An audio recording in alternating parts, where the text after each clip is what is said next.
So, imagine, if you will, the classic locked room mystery. Right. It's a staple of detective fiction. It's practically mathematical at this point. You have a sealed room, you have a body on the floor, and a detective standing outside who basically acts as the variable to solve the equation. It's the ultimate puzzle box.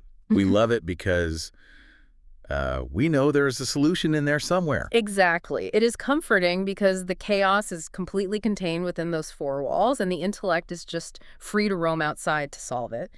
But what happens when you take that puzzle box and just smash it? Right. What if you invert the entire premise? That is exactly the question we are tackling today on this deep dive. Because instead of a detective breaking into a locked room to find a killer, I want you to imagine a witness who is locked inside a room watching the murder happen out in the open world. And because she is locked in, she's completely stripped of the one thing a detective needs most, which is agency.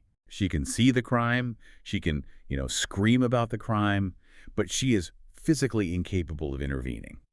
It is a complete inversion of the power dynamic we usually expect in noir fiction. It creates this incredible pressure cooker of tension. You aren't just reading a whodunit, you are really trapped in a claustrophobic nightmare.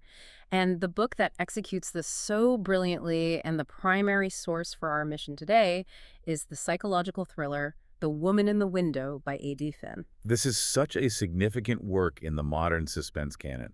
I think it is really important to contextualize it right away for everyone listening. Oh, absolutely. This isn't just a pulp thriller you grab at the airport that would certainly have that really intense page-turning quality. It is a very deliberate, very scholarly homage to classic cinema. It's essentially a love letter to Hitchcock wrapped in a modern anxiety disorder. It really is. The book is just saturated with cinema. I mean, if you are a fan of movies like Rear Window or Vertigo or Gaslight, this book is basically speaking your exact language. And it has sold in 35 territories. And yes, many of you listening probably know it was developed into a major motion picture. But our mission today, what we are going to argue as we unpack these sources, is that the book offers an interiority, a deep, messy, really uncomfortable look inside the protagonist's head that the screen just cannot fully capture. That is the key word right there, interiority. Today we are going to unpack the layers of our protagonist, Dr. Anna Fox. We need to look at the architecture of the unreliable narrator, the specific mechanism of her trauma, and how the author uses the physical setting to mirror her psychological state. So let's set the scene and jump right in. We are in Harlem, New York. We are in this massive, beautiful, but slightly crumbling brownstone, number 213. And we are introduced to Dr. Anna Fox. Now, Anna isn't just a random witness who happens to be looking out a window. She's a child psychologist. Which is a genuinely fascinating choice for a protagonist, because she possesses the clinical vocabulary to understand exactly what is happening to her own mind. Yeah, she can diagnose herself. Exactly. She understands the mechanisms of fear. She knows what panic looks like on paper. But knowing the diagnosis does not mean she has the cure. Right. She is the doctor who cannot heal herself. She is suffering from severe agoraphobia. And we should probably define that for the context of this deep dive, because it's not just, she doesn't like crowds. Correct. In the popular imagination, agoraphobia is often reduced to just a fear of open spaces. But in the clinical sense presented here, and for Anna specifically, it is a profound fear of losing the safety signal. The safety signal. Her home, number 213, is the only place where her nervous system isn't constantly screaming at her. Outside that front door, the world is pure threat. It is a vast, uncontrollable variable. And the timeline here is staggering. She hasn't left the house in 10 months. 10 months. Just imagine that for a second. Her entire universe has shrunk down to these specific rooms. The red room, the library, the roof garden. Yes, and her connection to the outside world is literally her window. And digitally, the internet. But the window is the primary physical interface. She spends her days in this big, echoing house, usually just wearing a bathrobe, and she has curated a very specific, very numb existence for herself. Highly curated. She plays online chess, which is a fantastic metaphor we will definitely touch on later. She is learning French, and she watches old black and white noir films on a continuous loop. And she drinks. We have to talk about the drinking because it is central to the setup. It is self-medication on an industrial scale. That is a great way to put it. She is drinking copious amounts of Merlot, just glass after glass. But it is not just the wine. She is actively mixing alcohol with a heavy, heavy cocktail of prescription psychotropics. So, right from the first chapter, you have to understand that we are viewing this world through a lens that is permanently out of focus. It creates a foundational distrust. As you read, you're strapped into the passenger seat of a car, driven by someone who is heavily intoxicated. You see what she sees, but the constant question is, can you trust it? Which brings us to her main hobby, voyeurism. Although she calls it nature photography. Right, which is such a fantastic clinical euphemism for spying on your neighbors. She has this high-end camera, a Nikon D5500 with a very serious zoom lens, and she treats the people on her street like specimens in a terrarium. She watches the Millers, the Grays, the Taquitas. She documents their arguments, their cleaning schedules, their affairs. She knows the rhythms of their lives better than they do. And this is a classic detachment mechanism. If she views them as subjects, as wildlife, she doesn't have to engage with them as human beings. It keeps the emotional risk incredibly low. It's totally safe. Yes, she can narrate their lives from the dark without ever actually participating in them. And while she's watching the neighbors, we also get introduced to the one person who actually does enter her space. Her tenant, David Winters. Right, David lives down in the basement apartment. He does odd jobs and handyman work around the crumbling brownstone. And he's described as handsome, rough and ready. Anna actually compares him to Gregory Peck. Another cinema reference. Always. And it is revealed pretty early on that they have a sexual relationship, but it is fascinating because it seems almost entirely transactional, or at least extremely casual on Anna's part. It doesn't seem to offer her any real emotional connection. No, it is purely physical. Yeah. Because her real emotional connection, her actual family dynamic, is completely tied up with her husband, Ed, and her daughter, Olivia.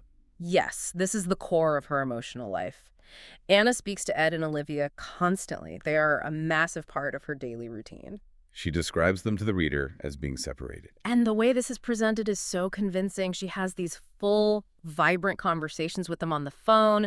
They joke together. They tease each other. They really seem to be her primary support system, checking in on her, even though they are currently living somewhere else. It grounds her. It makes her feel less alone in that massive house. But her routine is completely shattered when the new neighbors move in. The Russell family arrives at number 207, right across the park. And this is really where the story shifts gears from a moody character study into a full-blown thriller. The Russells represent everything Anna thinks she has lost. You have Alistair, the father, Jane, the mother, and Ethan, the teenage son.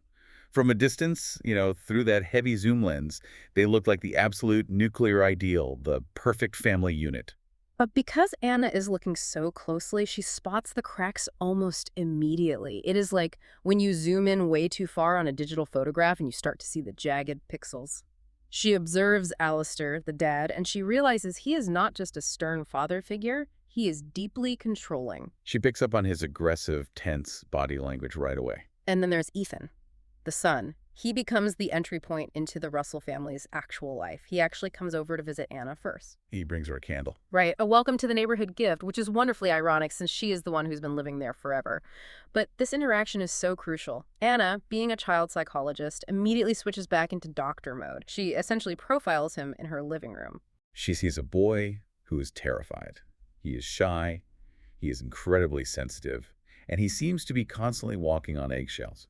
She actually compares him to her own former patients. She sees a fragile child living under the thumb of a tyrant. She projects all her dormant maternal instincts right onto him. But the real catalyst, the thing that truly hooks Anna into this family and makes it personal, is the mother, Jane Russell. And of course, the author, A.J. Finn, makes absolutely sure that Anna references the famous actress Jane Russell the second she hears the name. She literally cannot help herself. Her brain is hardwired to classic cinema. But the actual meeting between Anna and this Jane is so pivotal to the emotional arc. It happens after a really traumatic event for Anna. The Halloween incident. Exactly. Some neighborhood kids throw eggs at her front door. It is a very small act of vandalism in the grand scheme of things, but for an agoraphobe, it is an aggressive assault on her sanctuary. It is a complete breach of the perimeter. And Anna tries to rush outside to yell at them, which is a rare moment of bravery for her. But the fear just immediately takes over. She freezes. Her body shuts down on a full panic attack right on her doorstep. And who swoops in to the rescue? Jane Russell. Jane appears seemingly out of nowhere, helps Anna back inside the safety of the house, and they just click. It's this beautiful, immediate moment of female solidarity. They end up sitting in Anna's house, drinking wine, playing chess, and just talking. And Jane is not what Anna expected at all from watching her through the lens. She is not this stiff, perfect, wealthy suburban wife. No, she is described as having this ripe beauty. She is merry, she is a little messy, she has a very big distinctive laugh. And she shows Anna a locket she wears. It has a picture of her son in it. That detail is incredibly important, the locket, because it grounds the relationship in shared motherhood. For those few hours, Anna isn't the crazy lady in the window that the neighborhood whispers about. She is just a friend. She feels human again. That connection is vital for the entire narrative structure. I mean, if Anna had just seen a random stranger get hurt across the street, it would just be a procedural crime story. But because she bonded with Jane, because she felt that genuine warmth and connection, witnessing the crime later becomes a deeply personal trauma. It raises the emotional stakes exponentially. She isn't just a witness anymore. She's a friend watching a friend. And that trauma arrives very quickly. But first, the author gives us some brilliant foreshadowing. A few days after they meet, Anna hears a scream. A real blood-curdling scream coming from the Russell house. And here we really see the mechanics of her isolation at work. She is startled, so she asks her tenant, David, who lives down in the basement, if he heard it. He says no. She asks the mailman on the street. He says no. This is the very first seed of doubt planted in her mind and in the reader's mind. Is she hearing things? Is the medication creating auditory hallucinations? She brushes it off. She ignores it. She goes back to her routine. It's nighttime. She's drinking her Merlot. She's looking through the camera. And then comes the primary inciting incident of the whole story. It's the murder in the window. She is watching the parlor of number 207 across the park. She sees Jane. Jane looks incredibly distressed. She is frantically pointing at something, or maybe someone just off screen. And then right in front of Anna's eyes, she sees Jane stabbed. The scene is written with such visceral, shocking horror. It is not a quick flash of shadows. She clearly sees the silver blade of a knife or a letter opener. She sees the blood spraying across the room. And the most haunting detail, the one that really sticks with you and with Anna, is Jane pressing her hand against the glass. Leaving that massive blood smear. Yes. She presses her bloody hand against the window pane and looks directly across the dark park right at Anna's house. It is a direct plea. Help me. It is the absolute nightmare scenario. You are safely in your home, you are watching your new friend die, and there is a pane of glass and an entire city park standing between you.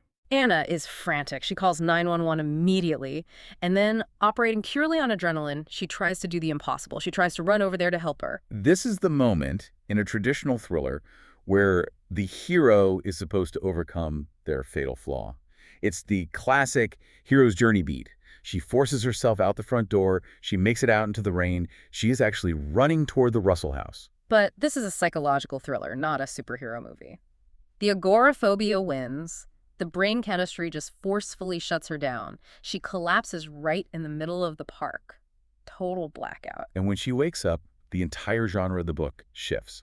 We leave the standard murder mystery thriller, and we enter the psychological horror of gaslighting. She wakes up in the hospital, disoriented, and then she is taken back to her house. The police are waiting for her. We meet Detective Little, who is this compassionate, soft-spoken guy playing the good cop, treating her very delicately, and Detective Norelli, who is the tough, skeptical bad cop. And they drop the absolute bomb on her. They tell her that nothing happened. Nothing. Zero. No body. No blood on the glass. No sign of a struggle in the parlor. The police went to the Russell house, they looked around thoroughly, and they found everything in absolute perfect order. And Anna is just losing her mind. She is insisting, I saw it, I saw the blood on the glass, I saw the silver blade. But the police just kind of look at her. They look at the empty wine bottles lining her counter. They look at her extensive prescription history. They look at her obvious instability. And then comes the knockout punch. Alistair Russell walks into Anna's house, and he brings his wife with him. This is the twist that truly anchors the Hitchcockian nature of the story. The woman Alistair introduces to the detectives as Jane Russell is definitely not the woman Anna met and drank wine with. It is a totally different person. I mean, the woman Anna met was warm, she was curvy, she had that very ripe, vibrant life force. This new woman standing in her hallway, she is sleek, she is cold, she is haughty. And she looks at Anna like she's an insect. She says very calmly, I have never met you before in my life. Imagine the psychological impact of that moment. Anna absolutely knows what she saw. She spent hours with Jane. They played chess. They shared secrets about their kids. But now the police are looking at her with pity, and here is a living, breathing Mrs. Russell who says Anna is completely lying. It is the ultimate gaslight, and the evidence against Anna starts piling up incredibly fast. The police point out that her blood alcohol level when she was brought to the hospital was sky high. They find out she is on heavy psychotropics that are known to cause hallucinations if mixed with alcohol. And Alistair plays the victim role perfectly. He tells the police that Anna has been harassing his family. He paints a picture of a lonely, drunk shut-in who is unhealthily obsessed with his perfect family. He essentially frames her as a stalker. And the worst part of all of this? David, her own tenant, backs Alistair up. The police question David, and he claims he didn't hear anything or see anything out of the ordinary, even though he was around the house that night. So Anna is now completely isolated. The police think she is crazy, her neighbors think she is a menace. And eventually, even she starts to doubt her own mind. The book actually references the movie Gaslight explicitly during this section. Oh, it has to. Anna feels like she's being intentionally manipulated, but all the physical evidence points to her own mind being the enemy. And this is where we really have to dig into the concept of the unreliable narrator. It is a trope we see very often in modern thrillers. You know, you think of The Girl on the Train or Gone Girl. But here, the unreliability is rooted in something much sadder and much more profound than just a character choosing to lie to the reader. It is rooted in profound grief. Because the police keep pressing Anna about her family. Throughout the entire first half of the book, Anna has been dodging direct questions from the detectives about her husband, Ed, and her daughter, Olivia. But we, as the readers, have heard her talking to them. Right. We have heard her on the phone with them constantly. They joke, they laugh. Ed seems incredibly supportive of her recovery. Olivia seems like a really sweet kid. We just assume they are separated and giving her space. But under the immense pressure of the police interrogation, the dam finally breaks. The truth cracks open, and it is absolutely devastating. It changes the entire context of the novel. The police reveal, and Anna is finally forced to admit out loud that Ed and Olivia are dead. They didn't just move out to give her space. They died 10 months ago. In a car accident. And Anna was the one driving. Not only was she driving, but the context surrounding the accident is just tragic. Yeah? They were arguing in the car. Ed had just found out that Anna was having an affair.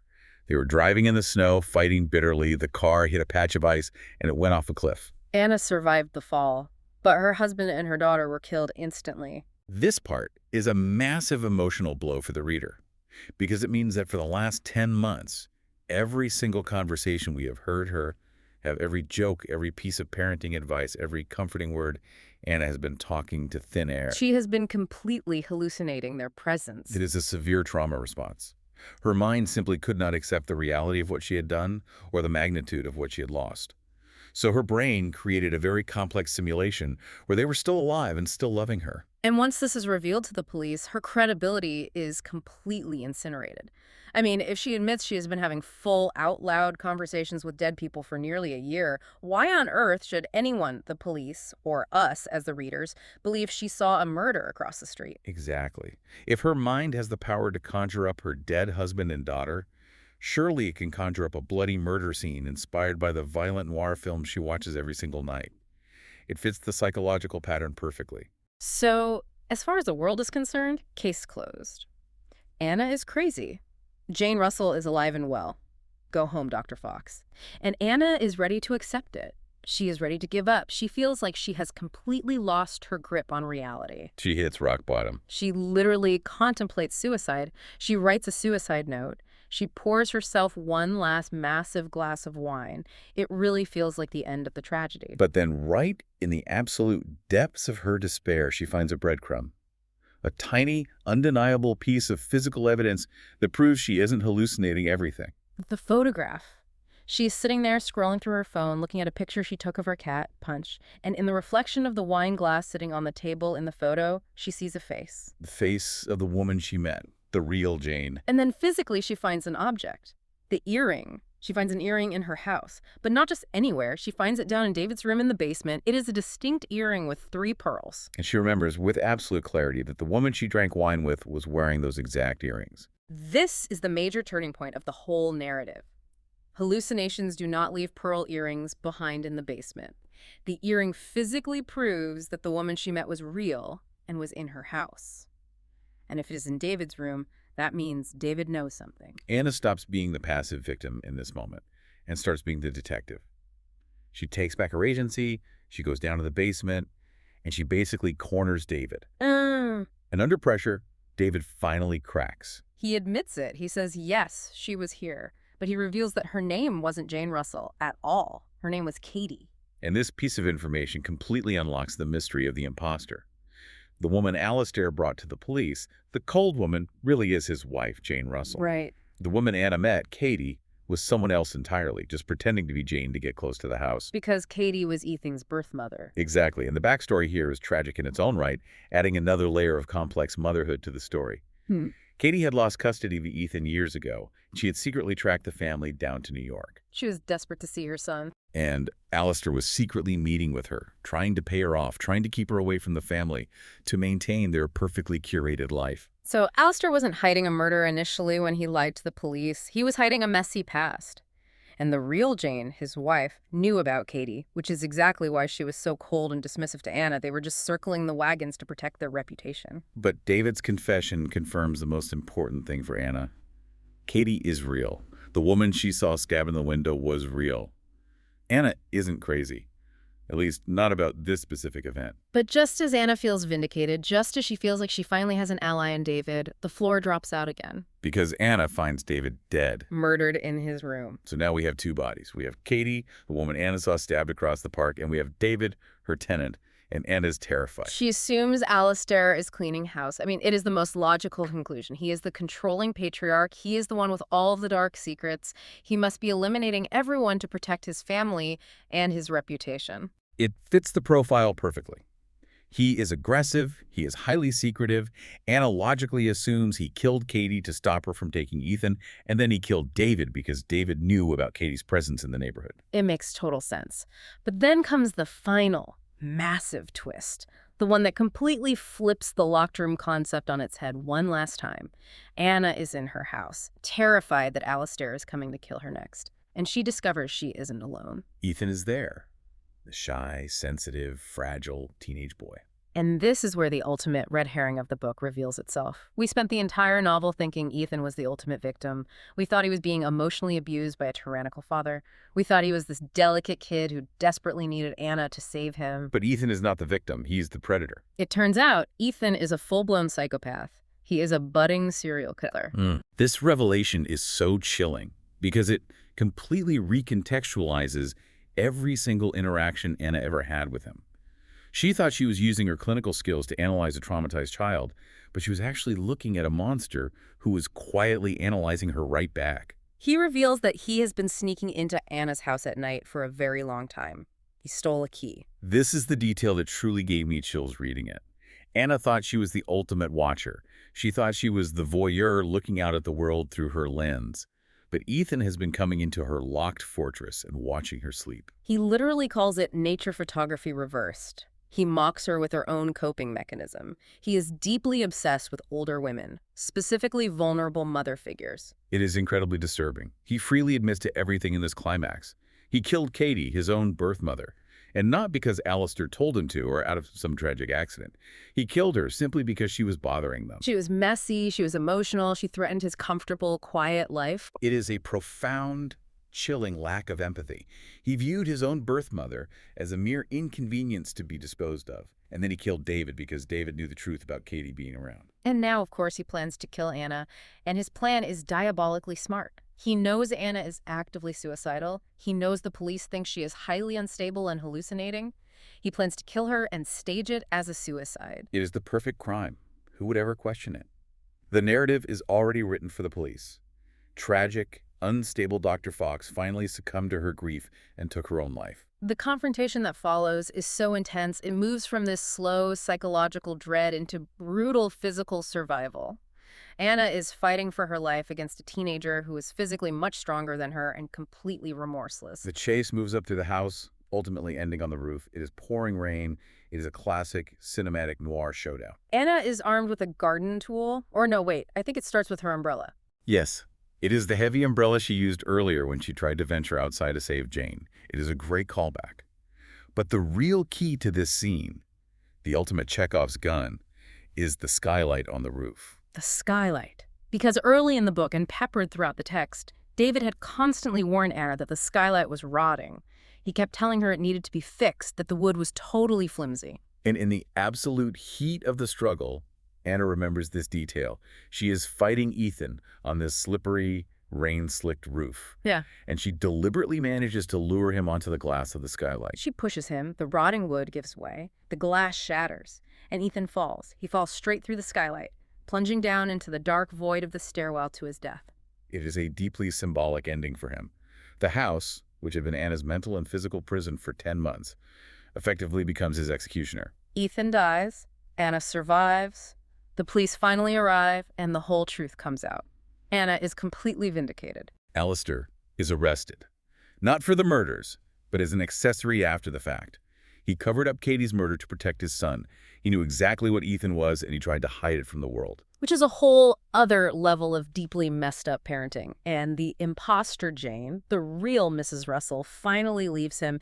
She is just done with the lies. The resolution of the book is really vital to the themes. It doesn't just end with the bad guy dying in a fade to black. We see Anna 6 weeks later. She is actively healing. She has stopped drinking the wine. She is slowly, carefully tapering off the heavy psychiatric medication. But the most powerful image is the very final scene. She opens her front door. And she steps outside. She doesn't just look through the window at the world anymore. She physically enters it. It is a beautiful earned closing arc. She has gone from being a passive, terrified observer of life and death to an active, brave participant in her own recovery. I want to circle back to something we touched on earlier because it is so foundational to the deep dive. The movies. We talked about Rear Window and Vertigo and Gaslight, but how deep does that cinematic connection really go in the text? It is woven into the very DNA of the book. It is not just window dressing. In Hitchcock's Rear Window, Jimmy Stewart is physically incapacitated with a broken leg and watches a murder across the courtyard. No one believes him. Anna is similarly incapacitated, but by her own traumatized mind. And in Vertigo, there is the whole central concept of the double. One woman pretending to be another woman to cover up a heinous crime. That is exactly what happens with Katie and the real Jane Russell. And Gaslight, of course, is about a husband intentionally driving his wife insane by manipulating her physical environment. Here, it is not the husband, but the neighbors, and Ethan specifically, who are moving things around her house, sending fake emails, making her legitimately question her own sanity. It is so interesting how Anna uses these specific movies as a psychological shield. She retreats into watching them because they are safe, contained mysteries. She knows the endings. But then her actual life becomes one of these movies, and suddenly she doesn't know the ending. And that highlights the true danger of her isolation. Yeah. That is the real thematic deep dive here. Her extreme isolation made Anna uniquely vulnerable. It made her the perfect target. Right. If she had been out in the world, if she had friends coming over regularly, Ethan could never have targeted her so easily. Exactly. Her profound solitude was the very weapon he used against her. Also, we have to talk about the house itself. Number 213. It really feels like a living, breathing character in this story. Absolutely. The layout of it, the red room, the dusty library, the basement. It acts as a physical manifestation of her trauma. She is trapped inside her paralyzing guilt over the car accident just as securely as she is trapped inside the brick and mortar of that brownstone. And the fact that she walks around talking to her dead family in those rooms, it is heartbreaking, but it makes complete psychological sense. The house is full of their echoes. Every single room reminds her of Ed or Olivia. It is essentially a haunted house story, but the ghosts are entirely psychological. Until, of course, a real physical monster like Ethan enters the picture. So as we wrap up this deep dive, what is the core takeaway here? Beside the obvious, which is fix your rotting skylights immediately. I think the core takeaway is about the dangerous gap between perception and reality. Anna spent all her time looking through a high-powered lens, watching her neighbors, and she truly believed she knew them. She thought the Millers were just boring. She thought Alistair was the ultimate villain. She thought Ethan was a tragic victim. But she was completely wrong about almost everything she saw. Precisely. Because we only see people through the specific windows they choose to open for us. We see the carefully curated version of their lives. We never see what actually happens down in the basement or what happens when the blinds are finally drawn. Anna thought that looking at someone was the exact same thing as knowing them. That is such a profound point. Especially today, we live in an age of constant social media, which is basically just digital window peeping. You scroll through the photos, you read the status updates, and you really think you know what is going on in someone's life. But we have absolutely no idea. And Anna's terrifying journey is ultimately about breaking that glass. It is about realizing that to truly know the world, and more importantly, to heal yourself, you have to step outside your safe zone and actually engage with it. You cannot just watch from the dark. Wow. From an unreliable, grieving shut-in to a heroic survivor, it is a heck of a journey for Dr. Anna Fox. It certainly is. The Woman in the Window by A.J. Finn so effectively captures that agonizing struggle between the comfort of the known, even when that comfort is rooted in deep pain, and the sheer terror of the unknown waiting just outside the door. Well, I think I am going to go double check all my door locks tonight, and maybe I'll actually go say hi to my neighbors tomorrow. Like, actually say hi to them, not just look at them from across the street. That is probably a very healthy choice. Thanks to all of you for joining us on this deep dive into The Woman in the Window. It is a wild, complex ride. And if you haven't read it yet, the intricate details we couldn't even cover today, the specific pacing of the emails, the chess game metaphors, the beautiful descriptions of the snow, they make it so worth the read. Indeed. It is a true masterclass in modern suspense. Until next time, keep your eyes open, but maybe just don't stare too hard. Goodbye. Yeah.